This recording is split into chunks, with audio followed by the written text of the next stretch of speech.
Welcome to the Autistic Licence podcast. I'm Leo in London. I'm Shauna and I'm in Carrickfergus in Northern Ireland. We invite you to listen in on our conversations as we get to know one another and experiment with unmasking in an autistic space. We talk about what it means to discover we're autistic as adults, especially with established careers as therapists. Here, we'll let people know that autistic therapists exist to contribute to the evolving neurodiversity dialogue and with each other to create an engaging and dynamic space. Everyone's welcome. You don't need to be autistic or to be a therapist to join us. We're sure you'll find something of interest and connection here.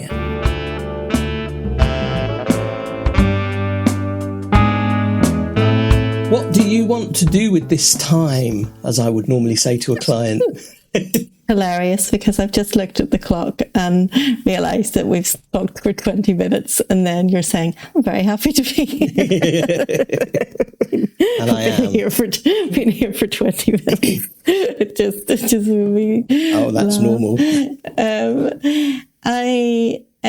I guess I want to find a way to see what comes out. There must be something in me that feels the need to speak, be listened to, and be supported, I guess, to talk about my concerns about certain groups of people hearing the podcast. Great.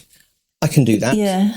So, because what you did in episode 1 was really lovely. We did a little preamble and then you said, right, Leo, so, and you asked me a question. That's and right. that kicked it all off. You've done that a number of times, actually, and it's lovely. Yeah. And we talked, so this is me doing that now. We talked in the first couple of episodes, we touched on the idea of starting a podcast together and how that came to be and all the benefits that we hope it will bring, and why it will be a nice thing for us to do and enjoy. Yeah. What's the worst of it for you? Like, what are the risks, or what are the things you worry about, or what's on your mind on the shadow side of that when you think about us putting up podcasts together? I like the way that you asked that. What's the worst of it for me? The concerns for me, the fears for me.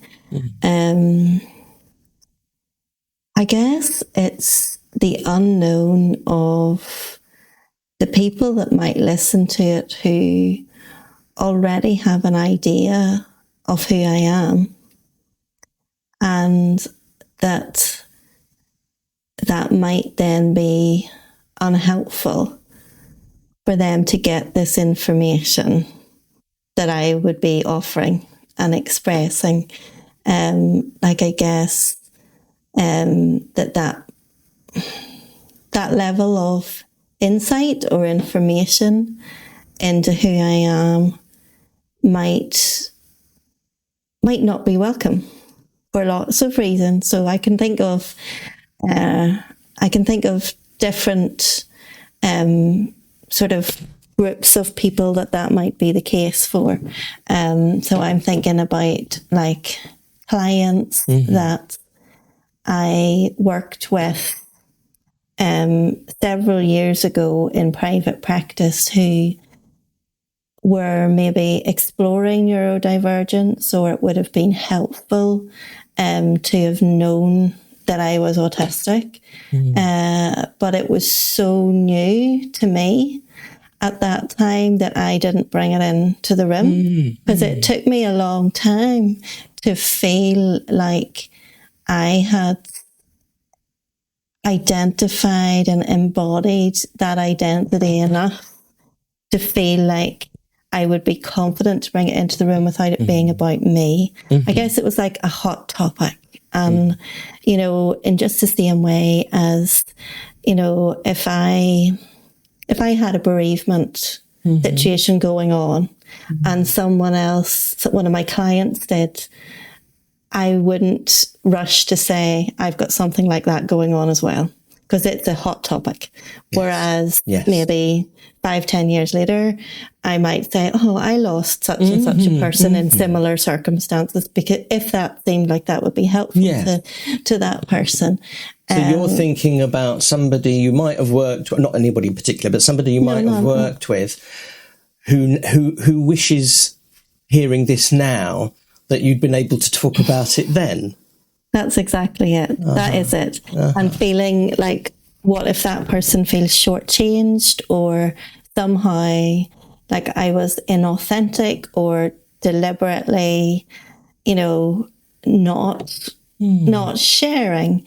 And yet there was a really conscious, careful, professional process going on that where I was, endeavouring to keep the focus on them and not to sort of splurge into the space with anything that would get too messy on my end, because I hadn't got it worked out yet, or worked out enough for me, because we're all different in these things. But mine was a slow process before I could be that, be open in a non, what is the word? Like, to be open but not be really needy within it or something, like, needy's the wrong word completely, but like, well, you can talk the stakes would be high for me, and what would be spoken about. And well, you need to. I need to know that anything I disclose a lot, and certainly a lot more than I used to.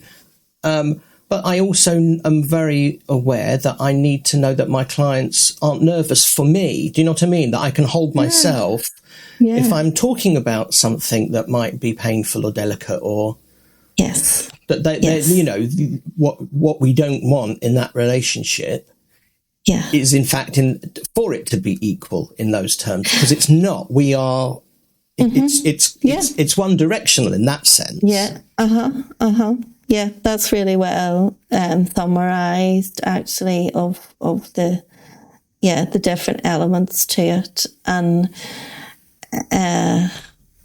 realising now, when I look back, how much I still had of even internalised ableism, and even how that would attach to it. Like, you still have to appear in a certain way, and I hadn't really worked out, or had the dialogues with the autistic therapist or any of that all these years ago to even know that it is different.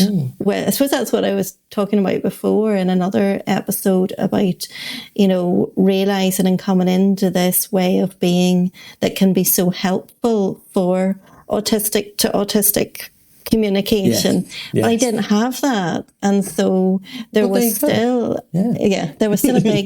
a big veto on sharing that I couldn't overcome at that time. Yeah, is that the right word? Is it veto or embargo? Or prohibition, to hold yourself back. Prohibition. Exactly. That's right. Yeah, I know exactly what you mean. It makes me think on a much larger scale, I suppose, that somebody somewhere, and fingers crossed they have no idea who they are, was the first client I ever sat with. Yeah.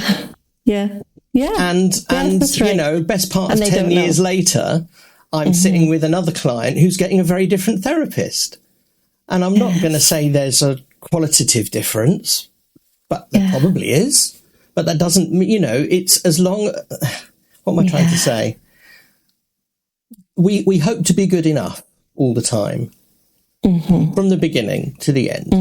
That's it. It's a almost just torture to go back and think, oh, if only I'd have experienced this at that time, how useful to that person that would have been, to have been a different therapist for them.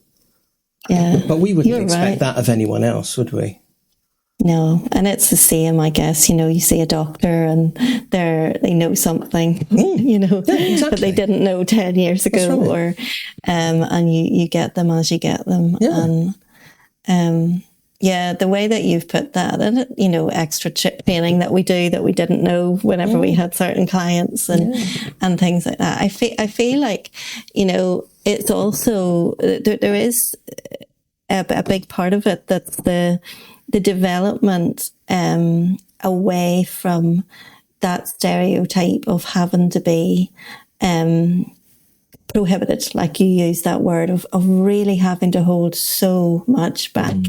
And I appreciate that, you know, there's styles of therapy and there's people that works for. And I just feel like I was really hampered for so many years with that. And at the time frame that I'm talking about, of really coming into my autistic identity, and that coinciding with private practice for me as well, rather than agency practice, that there's so much freedom that how that has ended up becoming. That, and what I was trying so hard, but actually holding myself back when, you know, when it maybe wasn't always beneficial to hold myself back, you know. So yes, I guess I'm making the point that maybe with the autism, for me, I needed that, and that's completely valid. But in general, it's more of that theme that we talked about before, of recognizing that, for especially when you're working with neurodivergence and you're divergent yourself, you actually need some of that reality and disclosure. Well, that's what you, as you said, you referred back to the other episode when you were talking about autistic to autistic communication. I know. It's such a gift. But how could we have known until we knew? You don't know what you don't know. You don't know what you don't know. Yeah. I feel like even this conversation, and having this conversation go on and going spiraling round to the same kind of thing, but there being another level to it. Like I know maybe people would say that's everybody does that and that's therapy, but I feel like that's a particular way that my mind works, and it could be looked on as, oh, you know, you're down a rabbit hole, or you're going round in circles, or you're overthinking, you know, all these things that get labelled as, and actually to be given the permission to have the time to go round and learn another little thing the next time that you go round, and then another little thing the next time you get round. Like, it's not actually purposeless. But I get how, you know, how autistic people, how I and other autistic people can get labelled and cause, or be accused of causing annoyance to non-autistic people for doing exactly what I'm doing. And yet, you know, the last thing I want to do is be annoying. It's just, I have to get this straight in my head.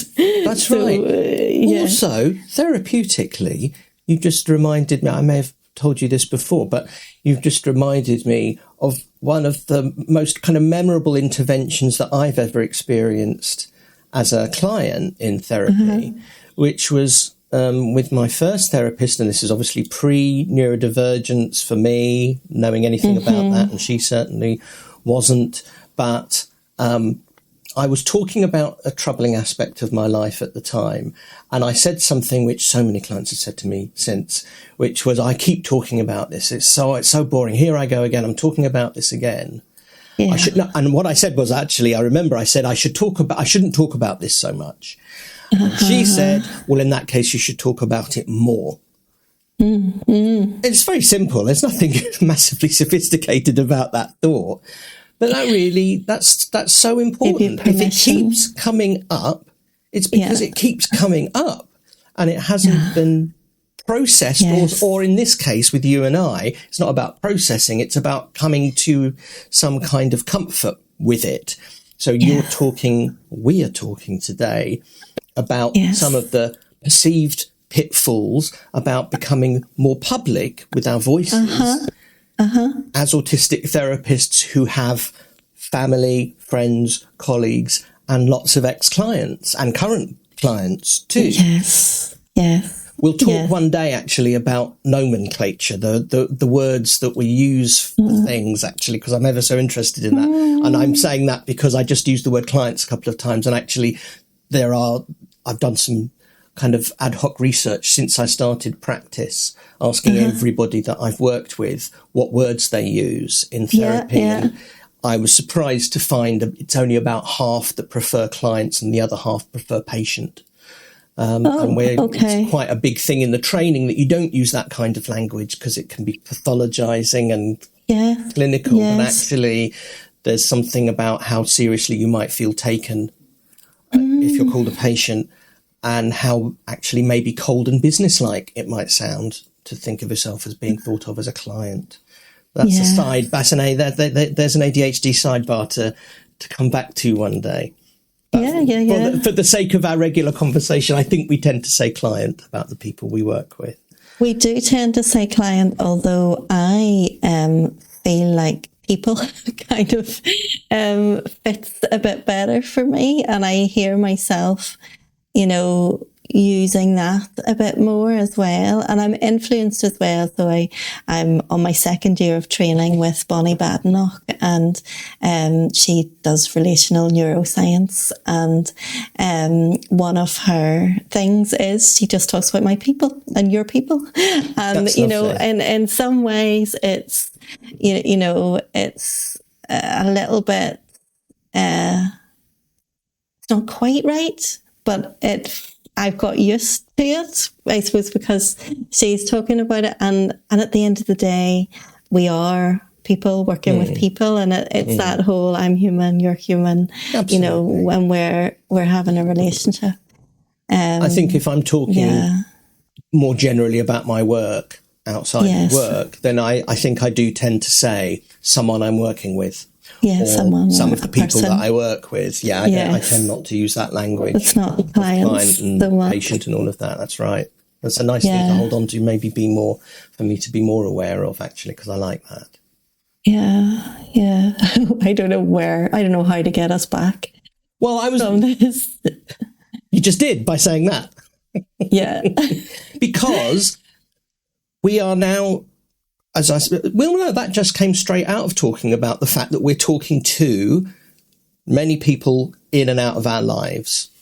And we're probably not thinking so much about those people we don't know, people who find us by searching for neurodivergence or autism or whatever in their podcast feeds. You're all very, very welcome. And I'd like to know more about you. So autisticlicense@gmail.com. But we are thinking about the people who are closer to us or have been. Or have and been. And what they'll make of this if they come across it or we tell them about it. There is something about where I feel the need to speak to people who have an opinion of me or experience of me that might be really hard to square with what I'm like whenever I'm actually expressing myself. And just due to the heavy adaptation, I hate using the word masking all the time because it feels like it's a loaded term, and it's almost like it's conscious and it's practiced and it's planned. And it never is that way. For me, it was a trauma response. And I had no clue that it was in operation. It was just an automatic thing. And yet, the more that I become healed up and free within myself, and I learn and develop and grow as an actually autistic person, then that sort of organically lifts, and I am different. And I guess it's knowing that there are some people that are maybe experiencing that without an explanation, or it feels very sudden to them. And it might be very sudden, but also that there's still a lot of this that hasn't organically lifted in many spheres of life, like without choosing or not choosing, in a lot of public areas of life or maybe even interactions that I would have. It's just so habitual for me to fall into the way of being that I've got used to being outside of my home. And there's a kind of a wee bit self-conscious that because I might be able to express myself on here and also online, I'd say that the pandemic has kind of allowed me to meet and relate to a lot of new people, also autistic people. And because of the safety of those relationships, then right from the get-go, it has been easier to speak about myself from that starting point and share. There's also something around where the pandemic showed me the safety of home and of being in my own space and not having to navigate going into social spaces with all of the sensory and overstimulation aspects of that. And so probably in my own spaces, I'm much more free for this just to happen and for me to talk and share. Whereas there's still a very real challenge of being out in the world when that's not always the case at all.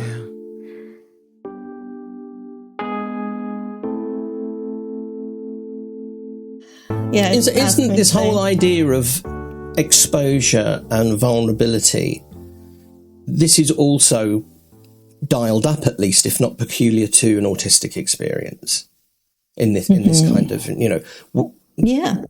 you will be more both aware and cautious of, especially when you sit as we are now talking to invisible people who cannot feed back to us live. We don't know how we're coming across. And so much of, or all of our lives so far, we've had a hypervigilance about how we're coming across. We've been monitoring it all the time, in real time, in useful ways and troubling and distressing ways. We can't do that right now. We don't know how many people we're talking to, and we don't know what they're making of us because we've got no cues because they're not here. And that must dial up. Sounds like it dials up for you, for sure. That idea of needing to be cautious and prepared and ready. Because you're not good, we normally can get a sense that we're not fitting in or we're not doing things in a neurotypical way, and therefore we might be othered or excluded in some way. But we don't have that feedback here. And I suppose for me, I have to kind of make peace with that, actually, and not care about it. Easier said than done. Easier said than done, and might just be actually not, in this case, such a thing for you, and maybe I'm sort of embodying that aspect of the autistic experience, as you've just really amazingly, really fantastically described it there, that this is, that's exactly what this is, Leo. This is the autistic experience. And if obviously the masking that went on in those all the years before was an automatic thing. It wasn't anything that I chose to put on, and that's what masking is. But we are looking here at how this is this is us unmasked, and it's only going to continue to be more and more unmasked the more that we lean into this. So that is the polar opposite than autistics who have spent their lives with a mask that they didn't even know they were wearing.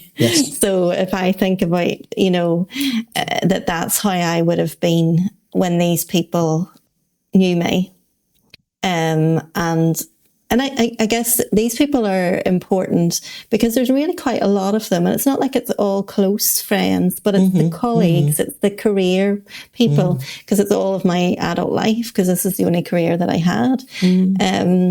You know, so it's as if, well, that was my take on, I believed that was who I was. They believed that was who I was, because no one knew there was a mask. And then to realise that actually now I have the opportunity to lean into who I am that's been covered up. And even though this is vulnerable, so much of me wants to do it because it's such an opportunity to do it. Like, you know, I'm not ambivalent about doing this. I'm just expressing it because it is so profound to come out and be self-expressive when you've spent so much of your life covering up and going under the radar and not being perceived and not being seen. And, you know, it's like the opposite to that. And I guess, you know, there's a sense as well in which for many people in our lives, and I'm not talking about anybody in particular or even colleagues, just anybody in our lives, it can be very, very convenient for people to have us in a masked way. Good point. You know? That's an excellent... Yeah, you're right, aren't you? Yes. Yeah, that can be preferable. I remember the very first day of psychotherapy training being told, you know, a big chunk of this training isn't just about techniques and how to do the work, but also about changing yourself, because you have to, you know, mold yourself into a different version of you to do this work. Really? They said that? Yeah, especially when, you know, I'm relationally trained, and so it really is, it is all about how we form and model relationships too. And I just remember being told, and not everyone will like this. Not everyone will like the person that you change into. I know that divorce rates among people who train in it's more than 50%, I believe, or it was at the time. It's huge. Yeah. So, because it's an identity change among many others for you and I think. That's right. Yeah. Yeah, of course. And the same is true now on a much wider scale, I suppose, through doing this. People, as you say, that's a really good point, actually. People will experience an unmasked version of us, and it may not be what they're used to. And I'm not presupposing whether it's better or worse, but it will be different. Yes. It's like people coming into therapy that, you know, they will change and evolve through that, hopefully not by taking on anything or you know, but they will change. And if the other relationships and other people in their lives are not willing to accommodate the, you know, developed, evolved version of them, then that's an issue. Yeah. So there is that. And I guess that applies to many people that we probably can't even think of, who will hear something and it's not attractive to them because they like us in a certain box and appearing to be a certain way. I'm enjoying, for some reason, saying all of this out loud, bearing in mind some of those people. I don't know why, or I don't know what that means, but the idea of them hearing me say that out loud, that will hear, I suppose it's saying, well, this is actually a version of me that you might not know. Yes. I don't know what you'll make of that. I will share with the listeners that, you know, we had a conversation pre this recording about the launch of the podcast and how we're going to do that, and that you had some extra comfort around talking all of this through, as we have been doing today, and kind of and putting out a set of 3 podcasts where within each one we have been talking about the process of launching the podcast and what it means to us. And I'm wondering now, having actually done that out loud and more publicly, how you're feeling now. with regards to, so I mean, I think in this process, particularly over the last couple of weeks, my enthusiasm and energy has been quite up, which isn't necessarily typical of me in all things, but has been suddenly for this. And you have been balancing that really beautifully with some caution and some slower speed. This is not a qualitative comment on either of us, but that's a difference. And that's so. Yeah.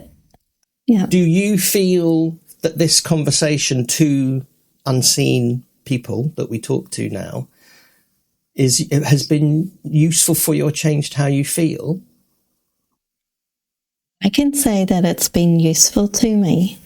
I can't say yet if it's changed how I feel. And that's another thing that I have come to appreciate about myself being autistic, where like I just don't know until something settles in me, and there will be some time.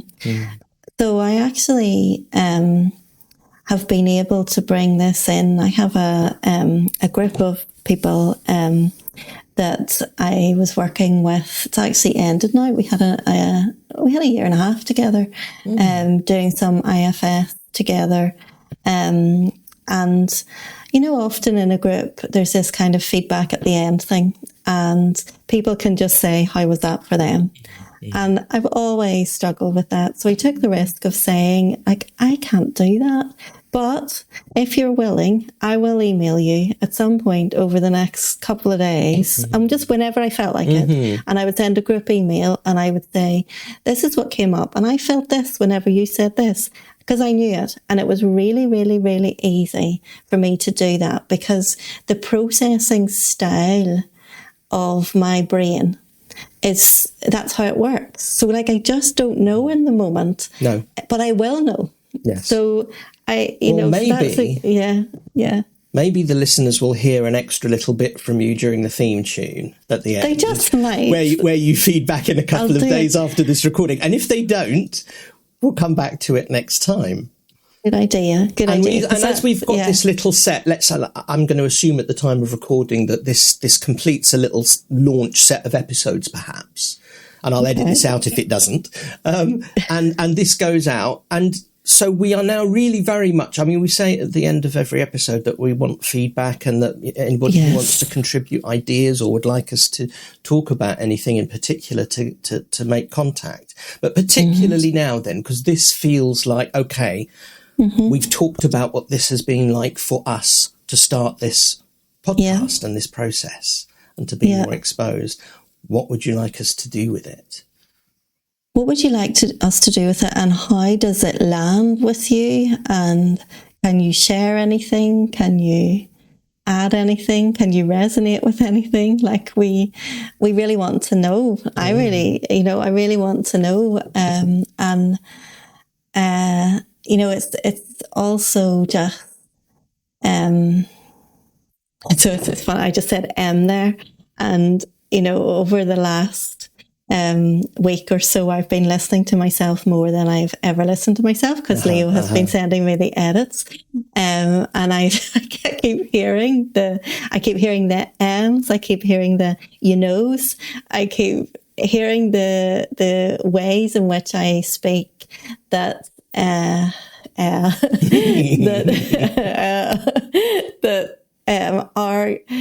are maybe well known to people that talk to me all the time, but are not well known to me. And I feel this. Like need to say that out loud, and yet not to do anything about it. So not to give Leo the task of edit out all the times that I say because you couldn't, Leo. But yet to actually say that's something that I have obviously developed to enable my processing and enable my speech. And it's, while if I was being trained to be a speaker, I'm sure that someone would try and teach me not to use those filler words. But actually, that's part of my autistic communication. That's part of my need take a space and go to the next thing and the next thing. And that's really good learning, to listen and leave. Just let it be. Indeed. Let it be. Yes. Lovely song title to end on. Yes. So, yeah, we're ending for today. So. Yeah. That all right? Yeah, just like, Are we done? Are we done? Yes, we're done. Thank you for listening to the Autistic License podcast. We're very open to feedback and suggestions for future topics. You can connect with us via Instagram, Facebook, at autisticlicense.com or email autisticlicense@gmail.com. If you're interested in therapy with an autistic counsellor, you can visit thrivingautistic.org.